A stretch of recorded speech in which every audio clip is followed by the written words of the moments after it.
रविवार 21 मार्च 2021 को भारतीय जनता पार्टी के पांडेसर विधानसभा के जितेंद्र तिवारी ने अपने चुनावी प्रचार के अभियान की शुरुआत की। कहीं पर उनका स्वागत किया गया तो कहीं कहीं भारी रोष तथा गुस्से का सामना भी उन्हें करना पड़ा। कभी जितेंद्र तिवारी का छाया संगी तथा दाहिना हाथ कहे जाने वाले लाउदुआ फरीदपुर ब्लॉक के तृणमूल कांग्रेस अध्यक्ष सुजीत मुखर्जी आज अपने पूरे दल बल के साथ जितेंद्र तिवारी के विरोध में एक विशाल जनसभा का संचालन किया। जितेंद्र तिवारी गोगला ग्राम पंचायत के एक मंदिर में पूजा अर्चना कर अपने चुनाव प्रचार का अभियान करने के लिए जब पहुंचे तो वहां सुजीत मुखर्जी के नेतृत्व में जितेंद्र तिवारी गो बैक के नारे से पूरा गांव गूंज पड़ा। लाउदुआ फरीदपुर ब्लॉक के तृणमूल कांग्रेस अध्यक्ष सुजीत मुखर्जी ने जितेंद्र तिवारी को गद्दार कहकर संबोधित किया तथा नरेंद्र चक्रवर्ती के पक्ष में वोट देने की जनता से अपील की।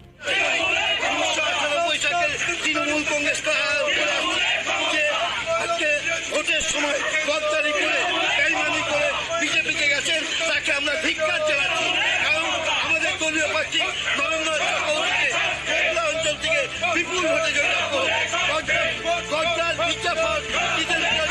আমরা প্রত্যাখ্যান জানাচ্ছি।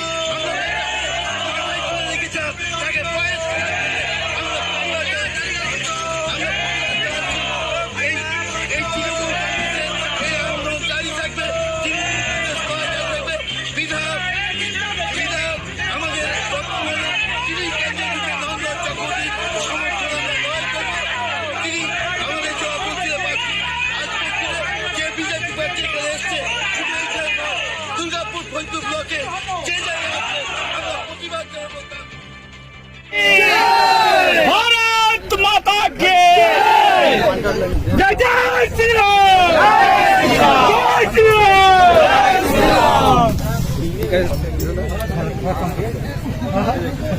सुबह देखो हम लोग इधर है दीदी,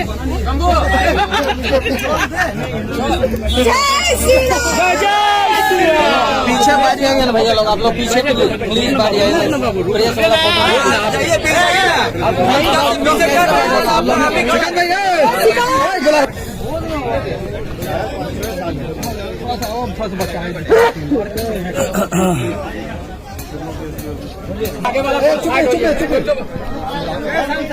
नमस्कार।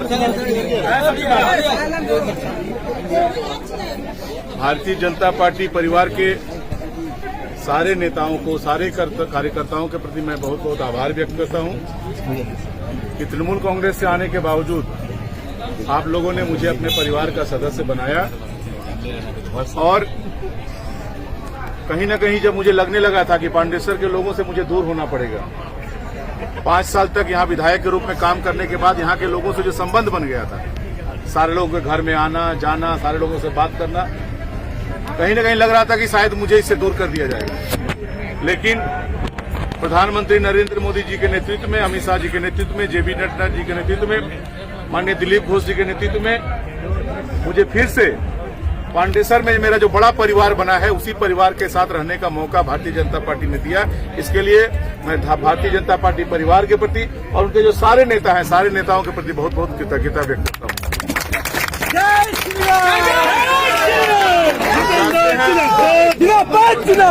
आप जानते हैं कि तृणमूल कांग्रेस छोड़ने के बाद हमारे देश में हमारे जो संविधान है वो हमें इसकी अनुमति देता है कि कोई राजनीतिक दल यदि आपको अच्छा नहीं लगता है तो आप किसी दूसरे राजनीतिक दल में जा सकते हैं। और उसी लोकतांत्रिक व्यवस्था में मुझे लगा कि मुझे भारतीय जनता पार्टी में जाना चाहिए, क्योंकि हमारे देश में जो विचार है, सोच है, वो 2 भागों में बटा हुआ है।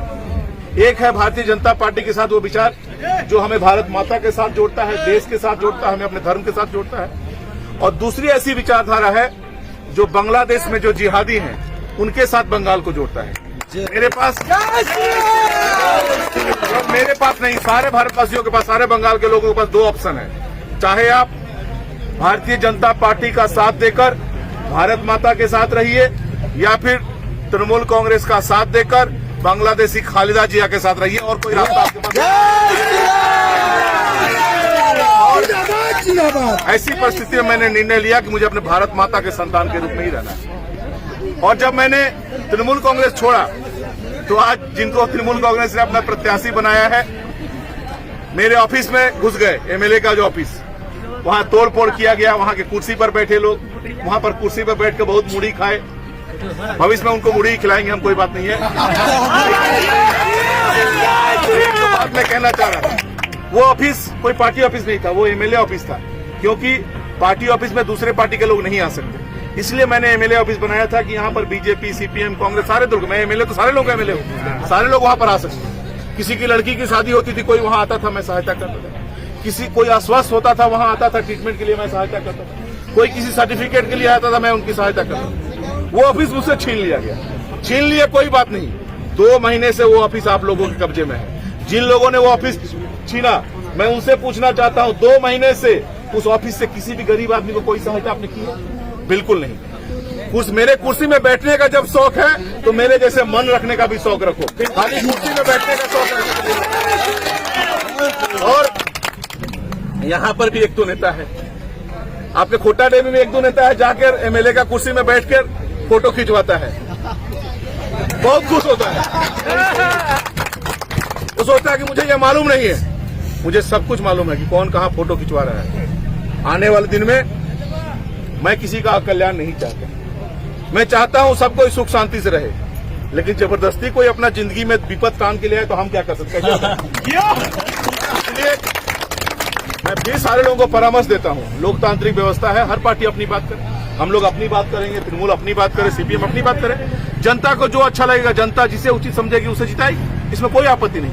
लेकिन जोर जबरदस्ती करना, डर दिखाना, आतंकित करना, इन सारे चीजों का ये सारा हथकंडा न अपनाया जाए तो कहा गया कि जितेंद्र तिवारी एले मेरे और ठैंग भेंगे देवो।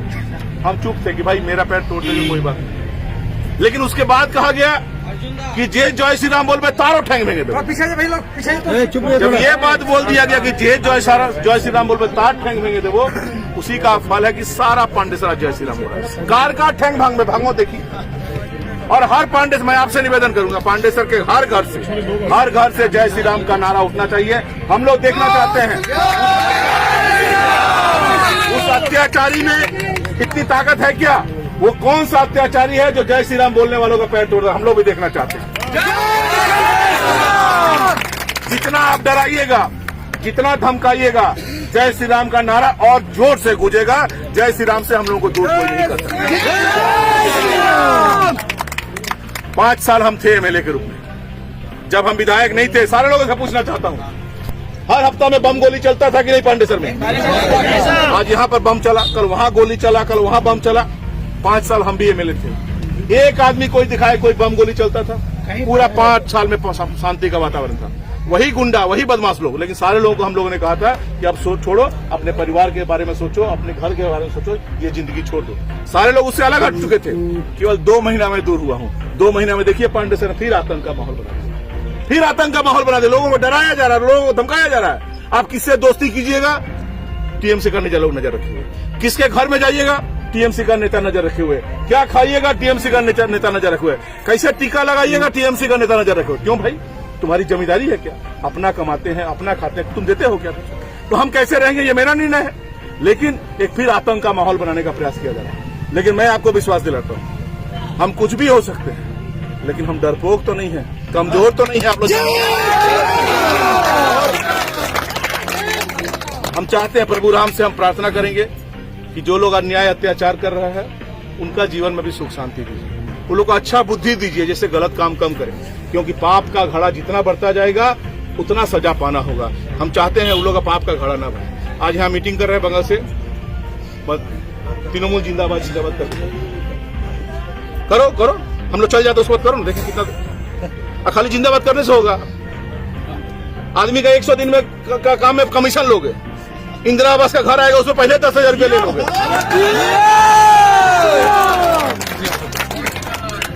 और ये सब हम बर्दाश्त करेंगे?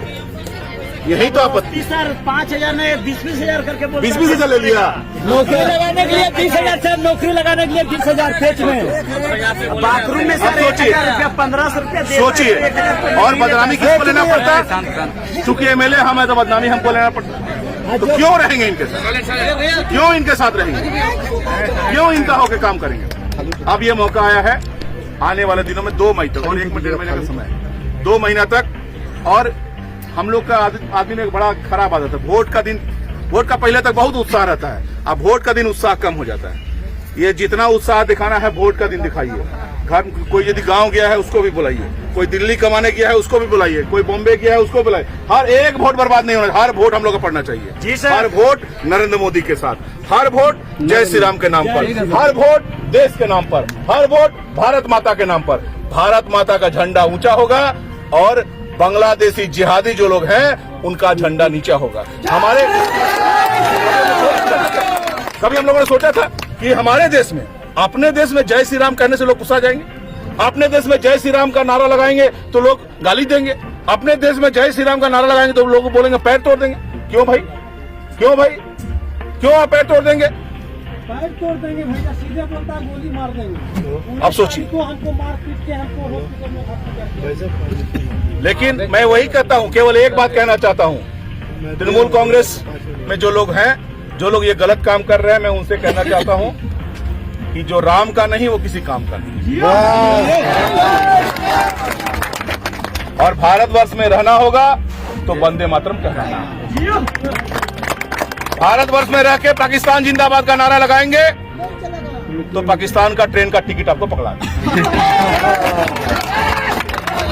हम लोग किसी से घृणा नहीं करते, हर कोई यहाँ रहने का अधिकार है, लेकिन भारतवर्ष की जो संस्कृति है उसका सम्मान करते हुए, भारतवर्ष की जो संविधान है उसका सम्मान करते हुए, भारतवर्ष की संस्कृति के साथ यदि कोई खिलवाड़ करने का प्रयास करेगा, भारतवर्ष के संविधान के साथ यदि कोई खिलवाड़ करने का प्रयास करेगा, तो लोकतांत्रिक व्यवस्था में जो भी नियम है उस नियम के तहत हम लोगों को इसके खिलाफ प्रतिवाद करना होगा। मुझे उम्मीद है कि हम सारे लोग यहाँ पर, भारतीय जनता पार्टी के सारे नेता पहले से ही तैयार है, मैं तो बहुत बाद में आया, और मैं ये आपको विश्वास दिलाता हूँ, कुछ लोगों के मन में है कि जीत जाएंगे तो जो टीएमसी वाला है फिर आके वही लोग नेता हो जाएगा। कभी ऐसा नहीं होगा, कभी ऐसा नहीं होगा, कभी ऐसा नहीं होगा, कभी ऐसा नहीं होगा। जिन्होंने अपने खून से भारतीय जनता पार्टी को यहाँ पर सींचा है, जिन्होंने केस खाया, मार खाया, सब कुछ किया, आने वाले दिनों में पांडेसर का बागडोर उनके हाथों में ही रहेगा। मैं केवल आपके भाई के रूप में आपके पीछे रख के काम करना चाहता हूँ। विधायक के रूप में केवल मेरा नाम रहेगा, सील मोहर सही तो हम यूं करना पड़ेगा आप लोग, लेकिन सील मोहर सब आप लोग की मर्जी से चलेगा, क्योंकि मुझे उम्मीद है ये जो लोग हैं, भारतीय जनता पार्टी के जो लोग हैं, इनके हाथों में पांडेसर की बागडोर जब जाएगी तभी जन कल्याण होगा, तभी गरीबों का उत्थान होगा, तभी घर में 20,000 रुपया लेना बंद होगा, तभी विधवा भत्ता में पैसा लेना बंद होगा, तभी राशन कार्ड में चोरी बंद होगा, तभी राशन का चोरी बंद होगा। इसलिए सुंदर पांडेसर का सपना हम लोगों ने जो देखा है, शांतिप्रिय पांडेसर का सपना जो हम लोगों ने देखा है, उस सपने को पूरा करने के लिए आइए हम सारे लोग एक साथ मिलकर नरेंद्र मोदी जी का हाथ मजबूत करें और प्रभु राम का जयगान करें। भारत माता की, भारत माता की जय श्री राम, जय जय श्री राम। बहुत बहुत धन्यवाद। सोनाली जी, बहुत भूख लग गई।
you